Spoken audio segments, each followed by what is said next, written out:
हे पार्थ, यदि तुम मोह के अधीन हो गए हो तो निष्काम कर्मयोग कैसे अपनाओगे? तुम्हारी बुद्धि पर जो मोह के अंधकार का पटल छा गया है, उसे ज्ञान के प्रकाश से हटा दो और अपनी बुद्धि को मोह के दलदल से बाहर निकालो। हे पार्थ, यदा ते मोह कलिलम बुद्धिर्व्यतितरिष्यति तदा गन्तासि निर्वेदम श्रोतव्यस्य श्रुतस्य च। हे पार्थ, मोह बुद्धि का अज्ञान होता है और इसी अज्ञान के कारण मनुष्य भौतिक आकर्षण में फंस जाता है। वो जानता नहीं कि देह तथा समस्त भोग नश्वर है, मिथ्या है। जब मनुष्य सत और असत अथवा नित्य और अनित्य का भेद जान जाता है, तब वो निरासक्त हो जाता है। उसे किसी भी चीज का आकर्षण नहीं रह जाता।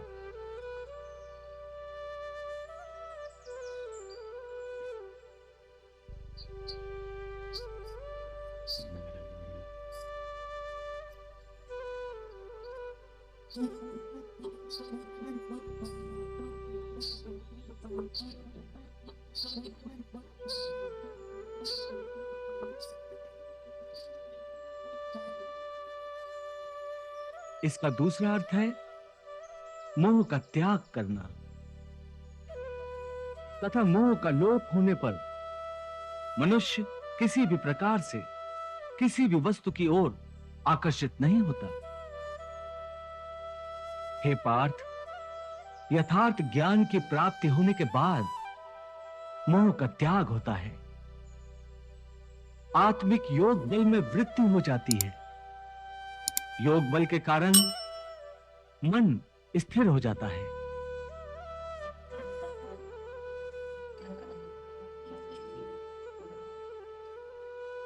और स्थित प्रज्ञ होने के कारण मनुष्य का परमात्मा के साथ योग हो जाता है।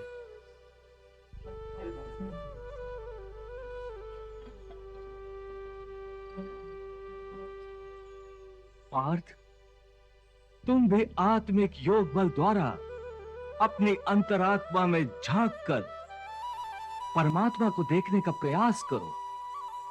समबुद्धि कर्मयोग का आचरण करो और स्थित प्रज्ञ बन जाओ।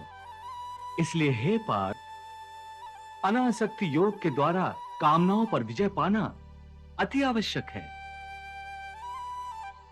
क्योंकि कामनाओं की पूर्ति होकर भी कभी नहीं होती। मनुष्य बूढ़ा हो जाता है, परंतु आसक्ति जनित कामनाएं कभी बूढ़ी नहीं होती, कभी बूढ़ी नहीं होती।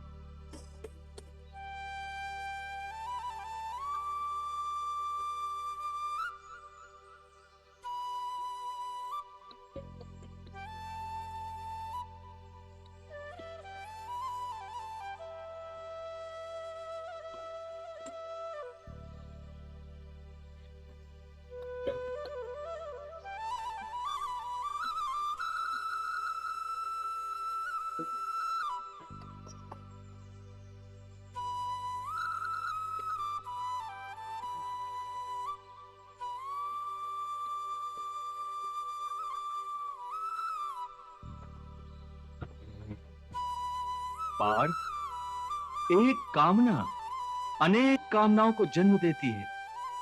हर कामना के साथ मनुष्य की तृष्णा भी बढ़ जाती है और तृष्णा के साथ असंतोष भी बढ़ता जाता है। फिर ऐसे असंतुष्ट मनुष्य को, जो कामनाओं से ग्रस्त है, उसे उचित अनुचित का विवेक नहीं रहता। पार्थ, इसलिए मैं तुमसे कहता हूं कि तुम अपनी कामनाओं का त्याग करके स्थित प्रज्ञ बनो। स्थित प्रज्ञ जो कर्मयोग की चरम अवस्था है। वाह प्रभु, वाह, क्या सुंदर बात कही आपने। वाह। हे मधुसूदन, तुम तो कहते हो कामनाओं का त्याग करके स्थित प्रज्ञ बन जाओ, परंतु स्थिर प्रज्ञ बनने के लिए सबसे आवश्यक क्या है? स्थिर बुद्धि। स्थिर बुद्धि? परंतु मनुष्य अपनी बुद्धि को स्थिर कैसे रख सकता है? आशा और निराशा दोनों से मुक्त होकर ही बुद्धि को स्थिर किया जा सकता है। बुद्धि स्थिर होगी तो इंद्रियों के विषयों का बल टूट जाएगा। यदि कोई किसी इंद्रिय को ही काट कर फेंक दे तो क्या उस इंद्रिय का विषय नष्ट हो जाएगा? नहीं अर्जुन, यदि किसी दुर्घटनावश किसी की आंखें अंधी हो जाएं, तो यह आवश्यक नहीं कि उसकी आंखें रूप की कल्पना करना ही छोड़ दें। आंखें ना होने पर भी उसका मन ऐसे दृश्यों की कल्पना कर सकता है जो उसे विषयों के मोह में फंसाए चले जाए। पार्थ, एक अंधा मनुष्य भगवान के स्वरूप की भी कल्पना कर सकता है।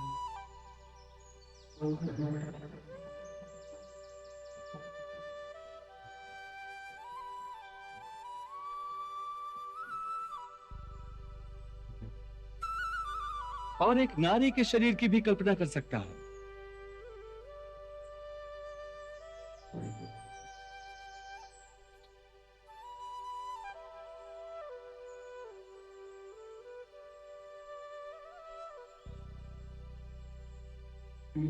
सो किसी इंद्रिय के होने ना होने से मन की वासना और आसक्ति में फर्क नहीं पड़ता। हे अर्जुन, तुम यूं समझो कि जैसे कोई मनुष्य आंखें बंद करके यह प्रदर्शन कर रहा है कि वो भगवान का ध्यान लगाए बैठा है, परंतु वास्तव में उसके मन की आंखों में भगवान की मूरत नहीं, अपनी प्रेमिका का शरीर घूम रहा है।